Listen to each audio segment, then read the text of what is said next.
afternoon, ladies and gentlemen.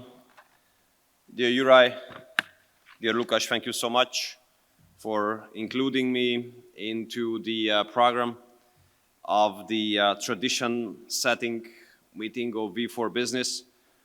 Thank you so much for bringing the event to Budapest last year. I hope that experiences were positive in a way that this format will operate on a long time. And this hope of mine comes from the fact that strengthening the Central European cooperation, and within that, strengthening the V4 cooperation has always been in the middle, in the center of the heart of the Hungarian foreign policy strategy. But when I speak about V4 cooperation, unfortunately, I have to admit that in the recent period of time, we had to go through some challenging period. And this didn't happen because our leaders have been representing different kind of political approach. Because if I look back to the biggest ever success of the V4 cooperation, namely killing the obligatory distribution quotas of migrants, has taken place during a time when the 4 prime ministers have belonged to 4 totally different political families, including the 2 current ones of our countries. So this is not an explanation. The explanation for the struggle of the V4 cooperation is that some of our political leaders have got rid of the long-term habit in this organization, namely that there might be areas and issues where we do not necessarily agree, but we respect the difference of our way of thinking, put it in a box, let's put it this way, and we only concentrate on issues where the cooperation brings forward a mutual benefit. And I think that from this perspective, we have been struggling recently. And this struggle of the Visegrad cooperation has ended up in losing many opportunities, missing many opportunities, and losing many growth potentials. And I think this is against not only our national interest, but it is against the interest of the V4 countries as well. Therefore, we Hungarians are very thankful to those who have been keeping this alliance alive, regardless of the political difficulties, especially Lukáš and the organization he is leading, and the business actors who have always been representing common sense and rationality. And if you put this whole thing on a rational basis, I think we can all agree that in case the Visegrad cooperation is stronger, we all win on that. If the Visegrad cooperation is weaker, then we all lose on that. And I'm especially grateful for the business representatives because you never look at these issues from an ideological perspective. You never let economy being over-politicized and over-ideologized. We do believe that business is a job based on figures. And when I look at the figures, it is obvious that from the Hungarian perspective, the stronger Visegrad cooperation is the better. Imagine last year, it has happened first time ever, that all 3 Visegrad countries have been among the 5 most important trading partners for Hungary. Poland ranking number 2, Slovakia ranking number 3, and the Czech Republic ranking number 5.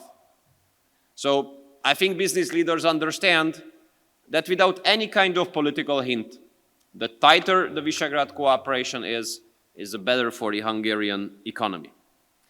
And Juraj is right. I think you use the term in times of uncertainty we have been living.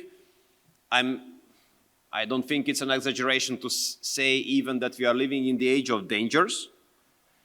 Because if you look back on the last 15 years, you can't even count together the number of occasions when the global economy has totally was reshaken, when the status quo was changed, and when we announced, without any kind of exaggeration, a launch of a new global economic era.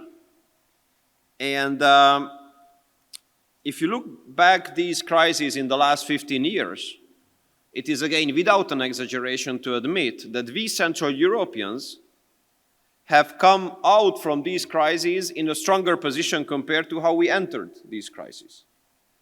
And therefore, I would say that the stronger and tighter we cooperate, and the less we over-ideologize and over-politicize the economic relations, there's a bigger chance we have that we're gonna be among the strongest players of the upcoming geopolitical and global economic era as well. And when I speak about V4 economically, I think we have such capacities that we are not quite aware of ourselves, because we are not brave enough to think bravely on these issues. Imagine the accumulated population of the four of us is more than 62 million people. Only Germany and France do have more inhabitants in Europe than the four of us. Our territory is 533,000 square meters accumulated. Only France is a bigger country than that on the European continent. And look, our GDP, if we accumulate, is $1,500 billion annually, which ranks number 16 in the world, which means that if we were a same country, and I have no hidden agenda, we are not, but if we were one united country, then we would be a G20. We would be a G20. So if we accumulate our economies, we integrate them, we are G20. And when it comes to trade, if I accumulate our trade volumes, is $1,660 billion US dollars annually. It's only Germany which has a higher trade volume in the European Union. And even more than that, what I'd like to tell you is the following. If I have a look at the V4 trade volume with Germany, the V4 trade volume with Germany is more than twice higher than the German-French trade volume. If I compare the V4 Germany trade volume, it's 60% higher than the Germany-US trade volume, 2024 data, so before the turbulences. So Germany trades more than twice as much with us than with France. And Germany trades 60% more with us than with the United States. So we should be aware of these capacities of ours and these figures when we speculate about the power of the Visegrad cooperation in economic terms. So, based on all these, since I rather look at our cooperation from a practical perspective, I think that it's no wonder that we are clear supporters of the Visegrad cooperation. We are very happy that the current Slovak government acts in a very similar way, and Prime Minister Fico and his team speaks up, usually very loudly in favor of this cooperation, acts according to its words, and without any kind of desire to interfere into domestic issues of our friends, I just would like to say that the outlook is pretty good. If you put into consideration the outcome of presidential elections in Poland, or the political forecast for the next Czech elections, I think from the perspective, solely from the perspective of the Visegrad cooperation, we have a pretty positive hope for the future. Dear Lukáš, dear friends, once again, thank you so much for the invitation. I hope today's forum was useful from the perspective that the economic and trade cooperation among the V4 countries and among our companies will be even tighter and more active, because I'm pretty sure that all of us will take a big benefit out of it. Thank you so much for your kind invitation.